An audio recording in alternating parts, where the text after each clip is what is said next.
সম্মানিত উপস্থিতি, এই পর্যায়ে আমি আলোচনা করার জন্য অনুরোধ করব শাহসুফি কালান্দার বাবা ডাক্তার জাহাঙ্গীর বা ইমানাল সুরেশ্বরের প্রতিষ্ঠিত দরবার চনকুটিয়া ফকিরনি দরবার শরীফের মুবাল্লিগ মুখপত্র জনাব শাহসুফি সৈয়দ কাজী জাবের আহমদ আল জাহাঙ্গীরি। জনাব কাজী জাবের আহমদ আল জাহাঙ্গীরি।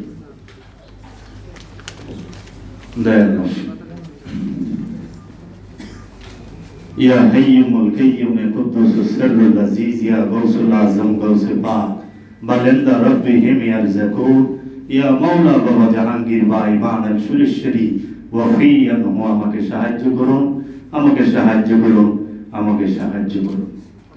উপস্থিত আজকের সবার সম্মানিত মেহমানবৃন্দ এবং আমার গুরু ভাই বোনেরা, আসসালামু আলাইকুম। লা ইকরাহা ফিদ্দীন, লা মানে নাই, ইকরাহা কোনো জবরদস্তি, কোনো জোর, কোনো বল প্রয়োগ। ফিদ্দীন, ফি মানে মধ্যে, দিন মানে স্বভাব। দিন শব্দের অর্থ হচ্ছে স্বভাব। কোরআনুল মাজিদে ধর্ম বলতে কোনো শব্দ নাই, আছে দিন, আছে ইসলাম। এই দিন ইসলাম, দিন শব্দের অর্থ স্বভাব আর ইসলাম শব্দের অর্থ আত্মসমর্পণ। আত্মসমর্পণের স্বভাবকেই বলা হয় কি? দিন ইসলাম। আত্মসমর্পণের স্বভাব, সে আত্মসমর্পণ আপনি কার কাছে করবেন? নিঃসন্দেহে আল্লাহ রসুলের কাছে। আল্লাহ রসুলের কাছে আত্মসমর্পণ করার মানেই হচ্ছে রবের কাছে আত্মসমর্পণ করা। আর যদি কেউ শুধু রসুল সাল্লাল্লাহু আলাইহি ওয়াসাল্লামকে বাদ দিয়ে, রসুলকে বাদ দিয়ে যদি আল্লাহর কাছে সরাসরি আত্মসমর্পণ করতে চায়, সে আবু জেহেলের কাতারে যায়। কারণ আবু জেহেল খোদা মানত, ফেরাউন খোদা মানত, নমরুদ খোদা মানত, কিন্তু রসুল মানত না, নবী মানত না। তাহলে যারা ওলি আল্লাহর বিরোধিতা করে তাহারা কার কাতারে? আপনাদের হাতে বিচারের ভার রেখে দিলাম। কুরআনুল মাজিদে বলা হয়েছে ইন্নাদ দীনা ইনদাল্লাহিল ইসলাম, লাকুম দীনুকুম ওয়ালিয়া দীন, লা ইকরাহা ফিদ্দীন, ধর্মের মধ্যে কোনো জবরদস্তি নাই। লাকুম দীন, তোমার ধর্ম তোমার কাছে, আমার ধর্ম আমার কাছে। ইন্নাদ দীনা ইনদাল্লাহিল ইসলাম, আল্লাহ বললেন নিশ্চয়ই আমি আপনার দিনকে ইসলাম হিসেবে মনোনীত করলাম। কার দিনকে ইসলাম হিসেবে মনোনীত করা হয়েছে? রবের দিনকে, রসুলের দিনকে। হযরত মুহাম্মদ সাল্লাল্লাহু আলাইহি ওয়াসাল্লামের যে আত্মসমর্পণের স্বভাব, এই স্বভাবকেই রব্বুল আলামিন এই জগতের বুকে মনোনীত করেছে যে হ্যাঁ, এই দিন ইসলামই হচ্ছে মহানবীর স্বভাব।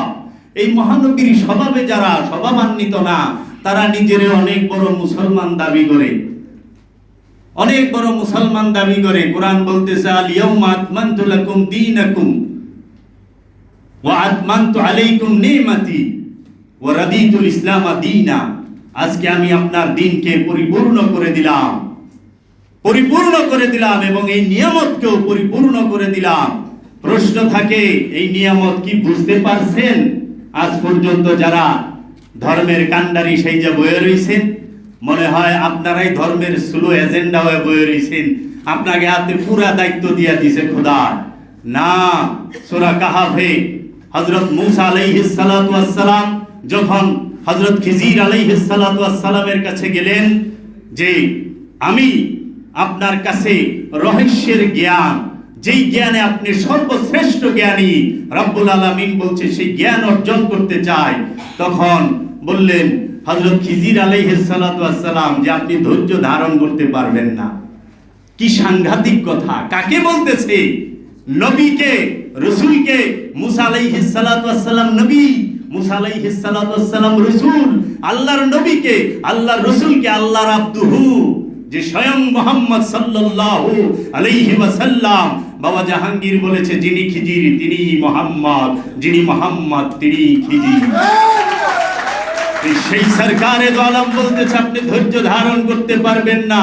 আপনি যদি আমার সাথে চলেন আর তিনটা প্রশ্নের উপরে যদি করেন, তিনটা প্রশ্ন করলে আপনি আপনার রাস্তায়, আমি আমার রাস্তায়, কোরআনে সূরা বাকারা সূরা কাহাফের মধ্যে বলা হচ্ছেন কালা হাযা ফারিকু বাইনি ওয়া বাইনিকা, কালা হাযা ফারিকু বাইনি ওয়া বাইনিকা, যে আপনার রাস্তায় আপনি কালা বলিলেন, হাযা এইখানে, বাইনি ওয়া বাইনিকা আপনার আর আমার মধ্যে তফাৎ, আপনার রাস্তায় আপনি, আমার রাস্তায় আমি।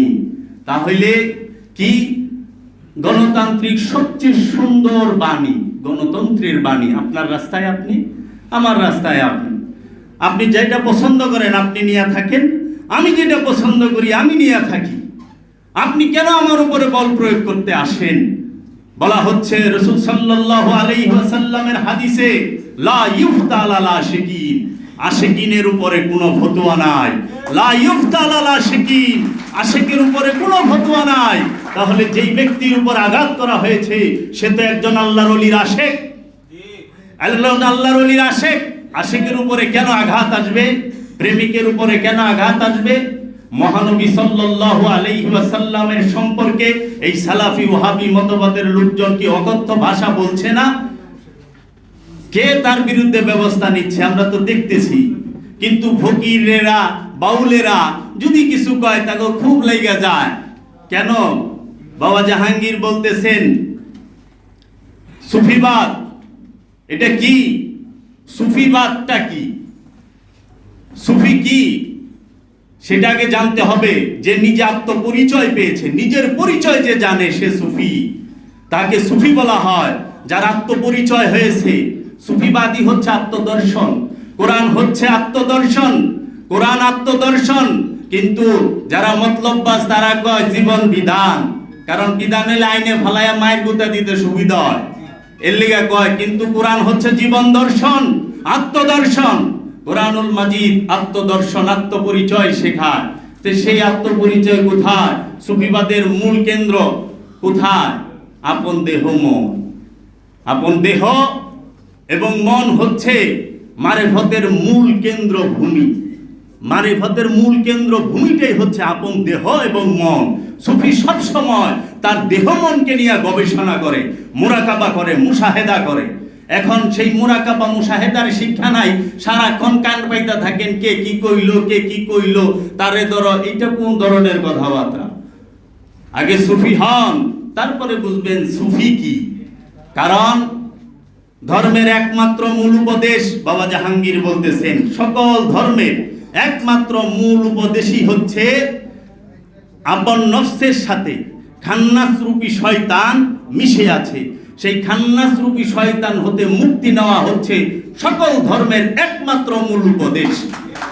পৃথিবীতে আজ পর্যন্ত যত নবী, রাসূল, ওলিয়া, উলিয়ায়ে কেরাম এসেছেন তারা সবাই এই একটি মাত্রই উপদেশ দিয়েছেন যে তোমার এই নফসের সাথে, পবিত্র নফসের সাথে অপবিত্র খান্নাস যে মিশে আছে তার থেকে তুমি মুক্তি নাও। আর সেই মুক্তি কিভাবে নিবা? সুফিবাদের একমাত্র মূল, ইসলামের দ্বীনের মূল কনসেপ্টই হচ্ছে কি? তাসাব্বুর। তাসাব্বুর, রাসূলের ধ্যান, রাসূলের ধ্যান। রাসূলের ধ্যান ছাড়া খান্নাসকে কখনোই নফস থেকে তাড়ানো সম্ভব না, মুসলমান বানানো সম্ভব না। তাহলে সেই কনসেপ্ট গেল কই? সেই দর্শন গেল কই? সেই দর্শন তো এখন নাই। উনি বলেছেন দাইমি সালাতের কথা। যদি কারো বুকে ওই রকম হিম্মত থাকে, বইটা দাও সালাতে।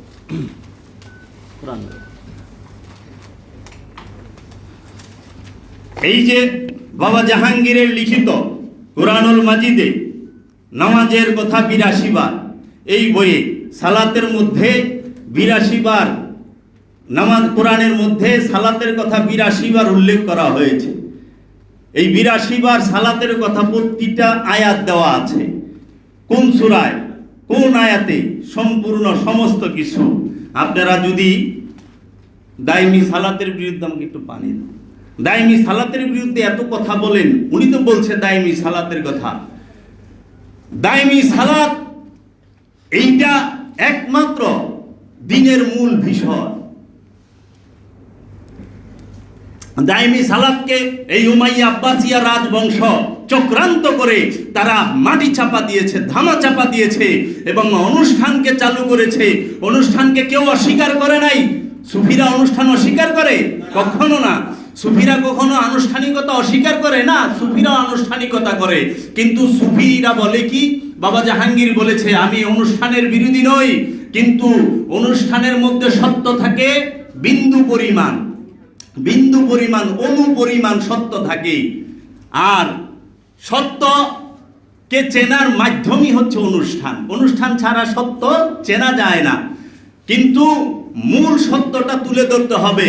আজকে বাংলাদেশ ওলি আল্লাহর দেশ, বাংলাদেশ বাউলের দেশ, বাংলাদেশের আনাচে কানাচে সব জায়গায় ওলি আল্লাহদের পদচারণ। বাংলাদেশ আজকে যারা মুসলমান বলে দাবি করতেছে, এই একমাত্র অবদানই হচ্ছে এই আল্লাহর অলিগণ। আল্লাহর অলি দ্বারা এই বাংলার জমিনে সবাই মুসলমান হয়েছে। সেই সকল ওলি আল্লাহরা এবং বাউল সমিতির যারা আছেন, আপনাদের কাছে আমার একান্ত অনুরোধ, আপনারা এই দাইমি সালাত সম্পর্কে তুলে ধরবেন। সূরা মারিজের 23 নম্বর আয়াতে আল্লাযীনা হুম আলা সালাতিহিম দায়মুনা, দাইমি সালাত তাহারাই মুসল্লি যারা সর্বক্ষণ দাইমি সালাতের উপরে দণ্ডায়মান। মুসল্লি একমাত্র যে দাইমি সালাতে, কয়জন জানে? এখানে যদি জিজ্ঞেস করি, আলেম সমাজের কাছে জিজ্ঞেস করেন, আপনারা কয়জনে জানেন দাইমি সালাতের কথা কোরআনে যে সরাসরি সূরা মারিজের মধ্যে আছে? 70 নম্বর সূরা মারিজের 23 নম্বর আয়াতে, এবং ওইখানে মুসল্লির গুণগুলা বলা হয়েছে। সে কি এমন ভুল বলেছে, কি এমন ভুল বলেছে দাইমি সালাতের কথা বলে? আসেন বসেন। সুফিবাদ সেটা গবেষণা, গবেষণার দরজা বন্ধ করেন না। সুফিবাদ গবেষণা, সাধক গবেষণা করে, আঘাত করেন না। আঘাত তো করে যখন হাইরা যায়, হারার পরে আঘাত, হাইরা গেলে আঘাত। গবেষণা করেন, আসেন বসেন। আপনিও সত্য চান, আমিও সত্য চাই। মূল তো সত্য। মানুষ 4টে জিনিসের লেগা পাগল। প্রথম, মানুষ কি করে, যে মানে কি, মানুষের কাছে সবচেয়ে বড় হলো কি? প্রথমে ব্যক্তি, ব্যক্তির পরে দল, দলের পরে স্বার্থ, আর সবার ঊর্ধ্বে সত্য। ব্যক্তি, দল, স্বার্থ, সত্য। দলের লেগা ব্যক্তিরে মাইনাস করে দেয়, আবার স্বার্থের লেগা দলও ছাইরা দেয়, অন্য দলে যোগ দেয়, দেয় না? আবার স্বার্থের লেগা দল ছাড়ে, কিন্তু সত্যের লেগা কে কোনটা ছাড়ছেন? কোন সত্যের লেগে কেউ কিছু ছাড়ে? অথচ মহানবী বলেছে সত্যের জন্য সবকিছু ছাড়া যায়, কিন্তু অন্য কোনো কিছুর জন্য সব ছাড়া যায় না। সত্যের জন্য সব ছাড়া যায়। মহানবীর উম্মত যারা, তারা সত্যের জন্য সব ছাড়ছে। স্বয়ং মহানবী নিজে এই সুন্নত পালন করছে। নিজের জন্মভূমি, নিজের বাপদাদার ভিটা সব ছাইরা মদিনায় যায় বসতি স্থাপন করেছে। করে নাই? সত্যের জন্য সত্য প্রচার করেন। ধর্মকে নিয়ে ব্যবসা করেন না, ধর্মকে নিয়ে ব্যবসা করেন না। সময় সীমিত, না হলে বিস্তারিত বলা যায়। আজকে গান সম্পর্কে বলতেছে হযরত হাফেজ শিরাজি বলছে, কাফের আশিক হুঁ मैं बंदा इस्लाम ना हूँ, बुत परस्ती मेरी जिंदगी है, बुत परस्ती मेरी बंदगी है, बुत परस्ती मेरी दिलदार भी है। काफेर आशिक हूँ मैं, আমি প্রেমের কাফের, ইশকের কাফের, মোহব্বতের কাফের। বান্দা ইসলাম না হুঁ, আমি ইসলামের বান্দা নই। বুত পারাস্তি মানে আমার মুর্শিদের প্রেম, পীর পূজাই। বুত পারাস্তি মেরি জিন্দেগি, আমার মুর্শিদের প্রেমই আমার জীবন। বুত পারাস্তি মেরি বন্দেগি, আমার মুর্শিদের প্রেমই হচ্ছে আমার ইবাদত। বুত পারাস্তি মেরি দিলদারি ভি হ্যায়, আমি আমার মুর্শিদের প্রেম আমার জীবনকে উৎসর্গ করে দিয়েছি। জবা সে কবি উফ না করনা, চাহু মে বরবাদ হো জানা। এই জবান দিয়া কখনো উফ শব্দ করো না, চাই তুমি বরবাদ হয়ে যাও।